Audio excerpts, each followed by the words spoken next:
tell us about your journey and let's start from the beginning. Go ahead. I will start from the very, very beginning. I am a PA and I was having very high A1Cs. Like my A1C was up to 11.4. Nothing was bringing it down. I had tried everything out there. I knew all the things to do. Nothing was working. My health was going downhill very fast. I was to the point where I thought I had one foot in the grave. I didn't tell my kids or husband, but I had actually gone to the funeral home and made arrangements for myself because I thought I was that far. I had cankles that you could put indents in. I could not walk without a walker. I could not get up and hold my own grandchild. I had to sit on the couch and have either my son or my husband bring my granddaughter to me. I was very limited. I had to have my husband help me out of bed. There was some times that I couldn't make it from here to the bathroom, which is like right there. I couldn't make it because it was taking me so long to get moving. I was just horrible. My health was horrible. And when the rep came around for Mounjaro, and my physician was like, we're just going to try Mounjaro for your blood sugars. At that time, it was brand new on the market. It was June of 2022. And she said, we're just going to do this for your blood sugars, nothing else. We didn't know as much about the weight loss at that point. And I thought it was just going to be another failed treatment. I honestly went into it with a very bad attitude because I thought I was already heading towards the grave. I really did. I didn't think anything was going to help me. I thought I was leaving my children, leaving my husband, and nothing was going to help me. I was on it about 3 months, and I started noticing that my movement was getting better. My joints were less inflamed. My doctor ran blood work, and my A1C was already down to an 8. Nothing had moved my A1C in the right direction in 2 years. And I was like, oh, this may be helping. And when I switched to the 7.5, I noticed the weight was starting to drop a little bit. And I was like, I talked to the rep a little bit more because I thought maybe my patients, my diabetics could benefit from this. And she was like, yeah, that's a happy side effect. We're finding that the weight loss is coming along too. And I was like, oh. So I kept taking it and we titrated me up very quickly. In the beginning, that's what we did. It was like boom to the 15. And I was okay with that because on the 15, my blood sugars were perfect. I wore a CGM and I was great. They were under control. I was no longer spiking and bailing out. It was more steady throughout the day. I was able to move a little more. I was able to use a cane instead of a walker. I was able to get walks in throughout the day with my husband. And some of my pain, I also have an autoimmune disease called ankylosing spondylitis. Some of my pain was dispersing from that to where I could do a little more throughout the day. And it just did wonders for me for 2 years. Now I'm in a flare-up. I've been in a flare since December where I'm not doing the best with the ankylosing, but Mounjaro has been amazing. I've lost 105 pounds. My blood sugars have been under control. So I'm no longer at risk of losing my feet to diabetic ulcers. my eyes to macular degeneration. All of my diabetic symptoms are under control. My weight is under control. The only thing I have now is that darn ankylosing, which you can slow it, but you never cure ankylosing. So that's all that I got going now. And I love Mounjaro. I will be on a GLP for the rest of my life. There's no ifs, ands, or buts. And because of the ankylosing, I have had to retire. That's okay. I still get on here every night at 6 p.m. I answer questions. I try to help people go through nutrition, protein. We do recipes. I like to answer questions, not medical advice, just my own personal experience. And we just talk about the different things that come up, the mental game of you still see yourself in that big body. You know that your clothes are this big when you pull them out of the dryer, and it's like, whose pants are these? Yeah. They can't be mine. Yeah. So true. There's so many things that go into it that you don't think about in the beginning. But I've had a second grandbaby now, and I can pick him up and walk around and make his bottle and all those things that I missed with the first one. And it's just great. It's so amazing. I love it. It gave me my life back. And now I have a funeral plot and I have all the plans picked out, but hopefully I don't need to use them for a long, long time. Yeah. And one very sad thing that hit me extremely hard after I started getting back under control, my youngest son pulled me aside one day and he said, "Mom, I was very afraid for a long time, and I had talked with my wife, Heidi, about how I was going to be able to live without you.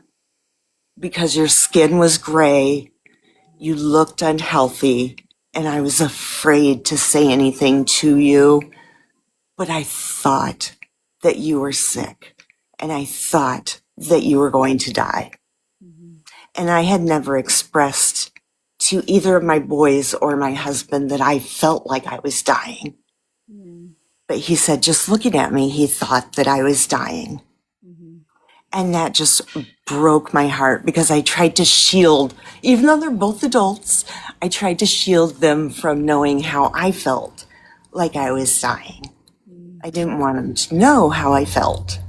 But Mounjaro gave me that back. I have pink in my skin again. I don't have pitting edema everywhere. It's just, Esty makes a great point in the chat. Well, this was hard at this point, but that draw you closer. Now you could have a real in-depth conversation with your kiddos that I'm sure now has brought you even closer to them.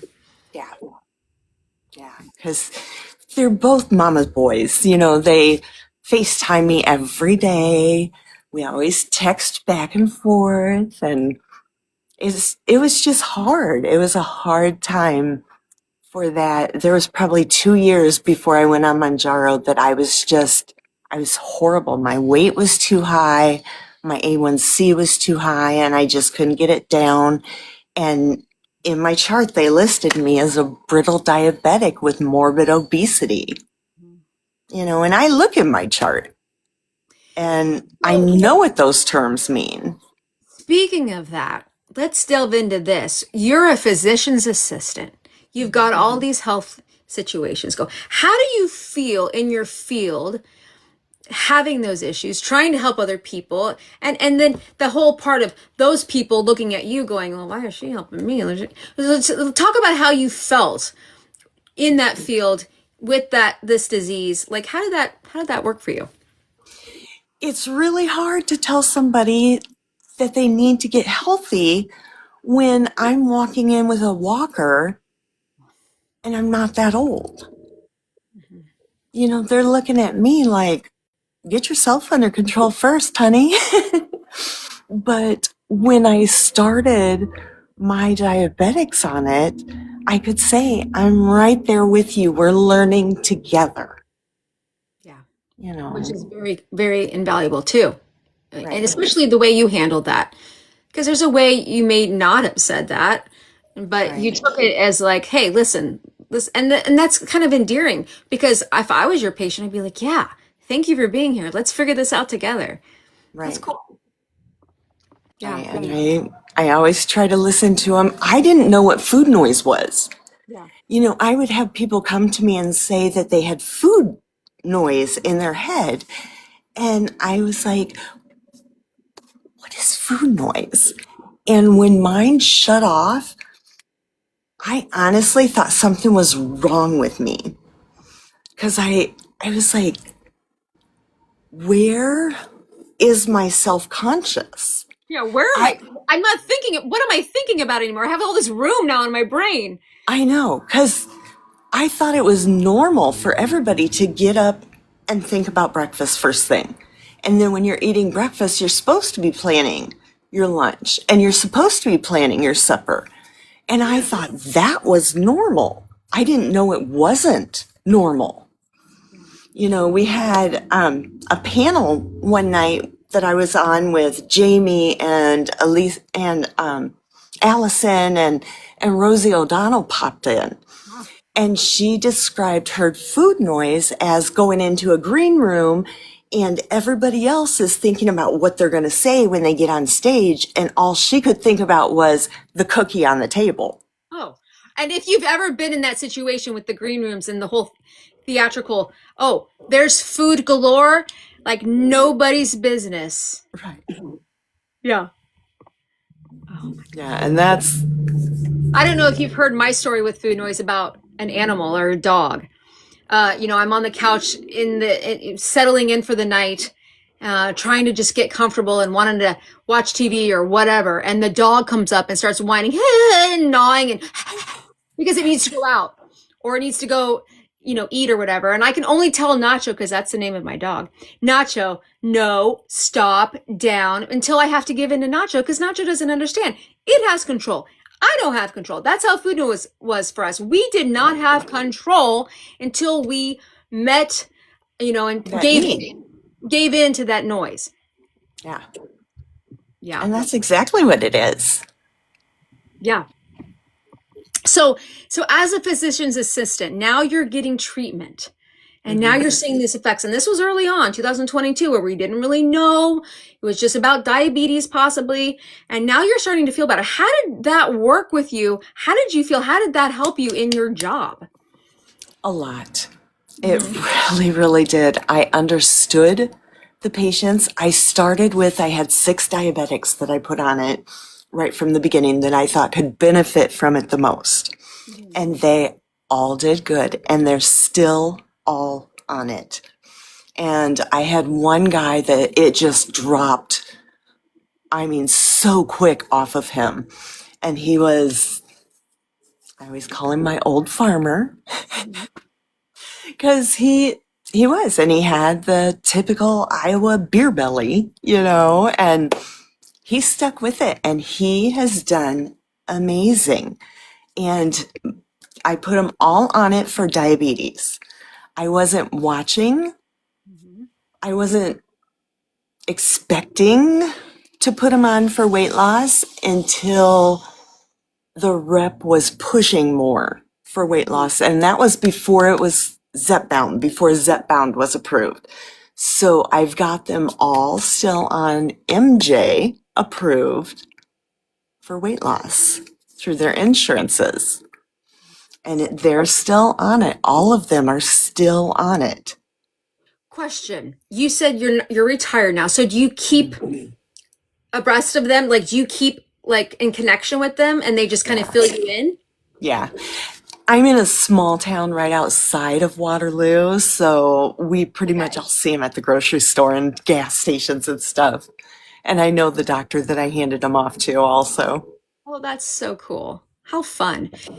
Now let's talk about your autoimmune disease. Tell us what it is. Explain it in layman's terms so that we can understand, if you don't mind. It's called ankylosing spondylitis, and it starts in the spine And what happens is each vertebrae gets lipping to the next vertebrae. And when it creates that bone that freezes it to the next vertebrae, it entraps the nerves. So those nerves then hurt like heck because they're entrapped in bone. So I've had so many surgeries to break that bone lipping so the nerve can be free again. And they won't do any more surgeries on me. They say that they've done too many surgeries on all of those lippings, that they don't want to do any more nerve damage. We've tried to get a consult to the Mayo Clinic, and Mayo Clinic just recommends pain control.